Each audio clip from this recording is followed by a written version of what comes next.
After last week's thriller at Watkins Glen, I'm heading straight back to iRacing's Falken Tyre GT4 Challenge for today's action. Now, I gained several positions last time out, and I'll need to do it again today after a disastrous qualifying session. I've not had chance to practice for this one, so I've jumped in cold and I blew both my flying laps. The second lap I at least managed to keep it on the track after spinning, but you'll see that my lap time is 10 seconds slower than any other time set.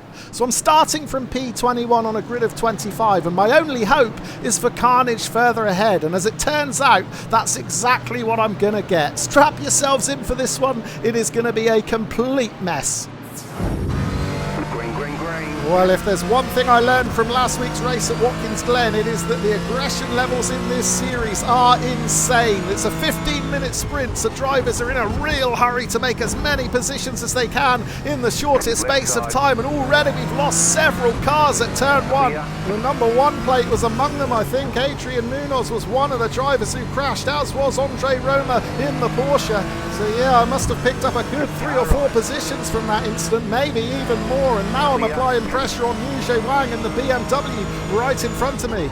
Oh, and I almost run into the back of Wang. A big mistake there approaching turn 4. I was too late on the brakes. I had to run onto the grass to avoid tapping the rear of that BMW. I thought I was going to lose it. Somehow I managed to save it. Now I'm in the wrong gear coming out of turn 4. I'm losing a load of positions here.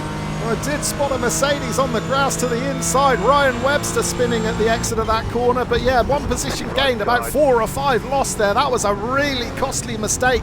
I just didn't allow enough additional braking time to account for the lap 1 congestion, and I almost paid dearly for it.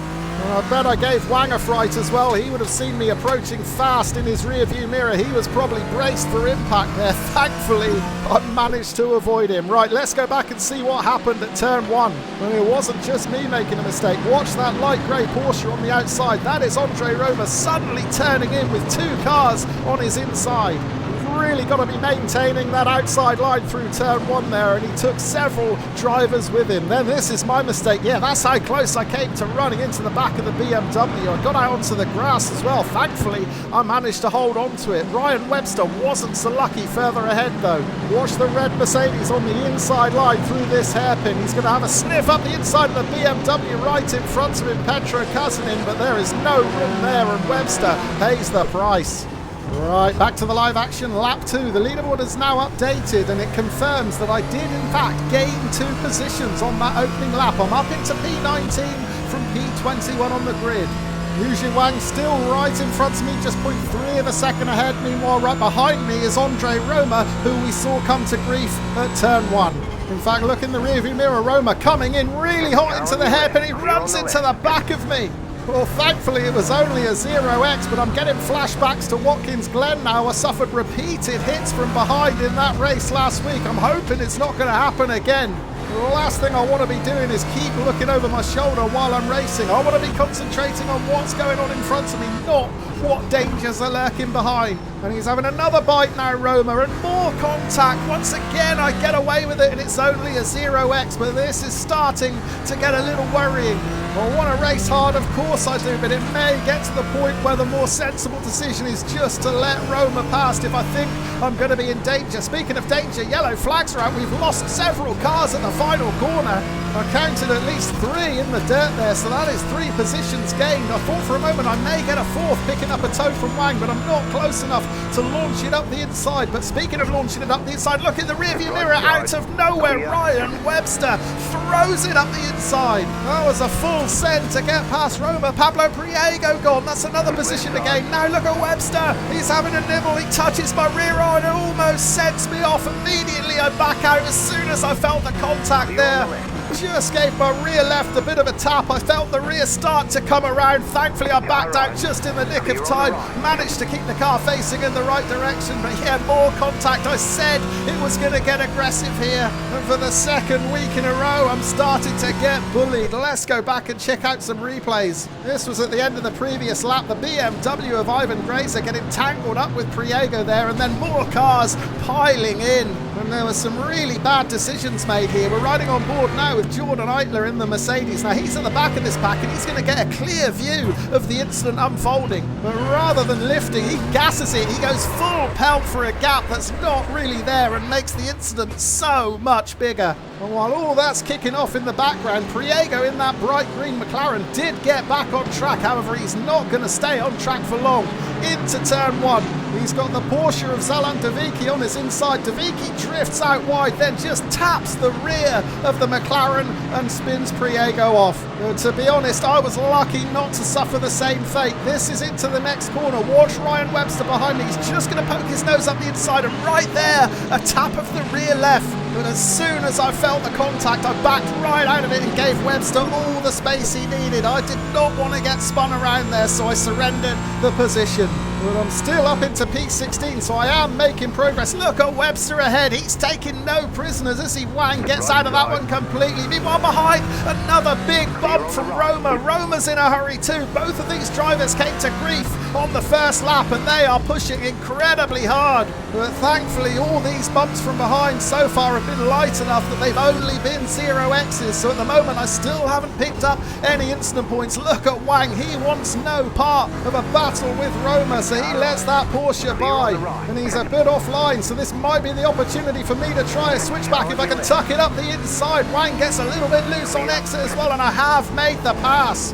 Yeah, my wider entry into that corner paid dividends there. I was able to turn the car quicker, get on the gas quicker, and get past the BMW. So I'm going to come to the end of lap 3, and I think I'm still in P16. We're waiting for the relative board to update as I cross the line, and yeah, there's the confirmation. I am in P16.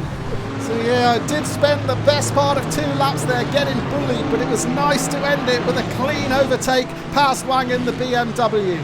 Well, now the big question is, can I continue to progress? Can I get into the top 15? Well, it's going to be difficult because Andre Roma still in front of me. We know he's quicker than me, and he's opened up a 1.5 second gap now as we return to the live action on lap 5. And in trying to keep up with Roma, I'm falling into the trap of overdriving. I completely missed the apex into that left hand, and now I'm under pressure from the McLaren of Chad Harris right behind. So never mind progressing into the top 15. At the moment, I'm only going in one direction, and that is backwards. Harris beginning to apply pressure now into the final corner at the end of lap 5. Another mistake. I just get on the gas a bit too early. That runs me out wide. Exiting the corner. 2 tyres on the gravel. That's my first incident point for an off track, and it also opens the door for Harris to take that 16th position. That is me down into P17. So yeah, top 15 finish is going to be incredibly difficult now. Roma currently occupying that 15th place. He's 3 seconds clear. Right, jumping forward halfway through lap 7. And actually that battle for 15th position is within sight. However, I do have a back marker between me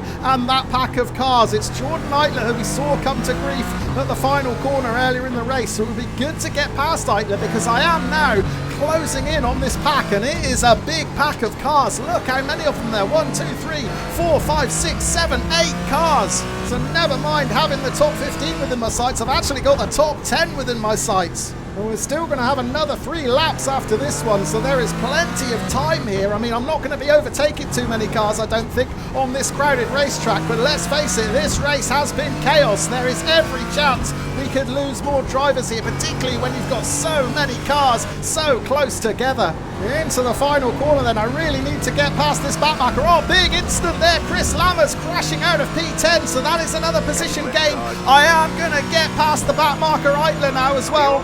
So that promotes me up into P16 and in hot pursuit of Chad Harris occupying that P15. And there's a Mercedes out into the gravel exiting turn 1. That is Sam Dowers. The big mistake from Dowers there. That allows Harris to get past up into P14. Dowers down into P15. Can I capitalise here as well? Because I've got to run on the Mercedes. I'm going to dive up the inside. This could be a position gain here because I'm going to have the tight inside line into this hairpin, and I do make that 15th position my own. So yeah, I'm up into the top 15.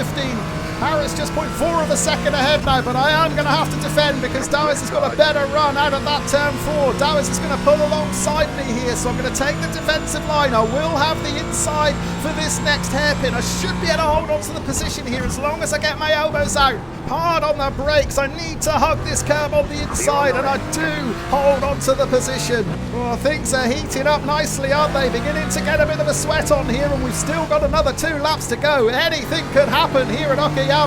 It would be nice if I could open up a bit of breathing room back to Dowers behind so I could concentrate fully on challenging Harris. Oh no, Rodriguez has crashed and he's going to rejoin right onto the racing line. I just managed to squeeze by, but I took a hit there. Finally, a 4X. Well, it was coming, wasn't it, with all those bumps? But a really dangerous rejoin there from Rodriguez. So frustrating to get penalised with a 4X for that. And before we have another look at it, let's go back and see what happened at the end of the previous lap. And it's yet another example of a car being tapped from behind. Honestly, we've seen so much of it in this race. Riding on board now with Andre Roma. There's no gap there. He just pokes his nose up the inside, tags the rear right at Chris Lammers. There's nothing he can do about that. He is sent off into the barrier. And then, of course, we had the Rodriguez incident, and it's exactly the same cause. This time, Ryan Webster just poking his nose up the inside, tagging the rear left of the car in front and spinning him around. There's the rejoin right back onto the racing line, and there's the contact that gave me the 4X. But yeah, on board with Webster, look,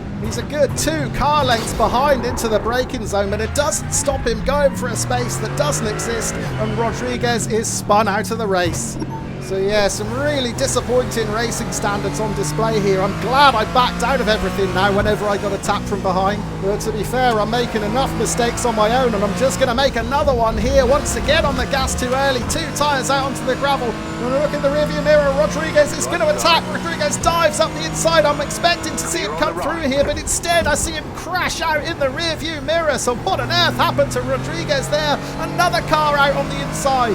That was Justin Bryan crashing out of P12, but yeah, what on earth happened to Rodriguez? Here's the replay. There's my mistake clipping the gravel. Now at this point, I knew Rodriguez was coming. I left him all the space in the world, but yeah, he ran over the curb and crashed out big time. So that spared me from losing a position. Then at the very next corner, I gained not 1, but 2 more. We saw Bryan that spun out. Well, he came into contact with Andre Roma here. And not only did that crash Bryan out, it also DQ'd Roma. 1 incident point too many for the Porsche driver. And all those collisions and crashes meant that I got promoted up into P12. I've gained 9 positions in this race. Starting P21 on the grid, I'm going to cross the line and take the checkered flag in 12th. Of course, another hit to the safety rating, a couple of off tracks as well as that hit from Rodriguez's rejoin. But I am going to pick up a little bit more iRating for the 2nd race in a row. A positive gain on the iRating.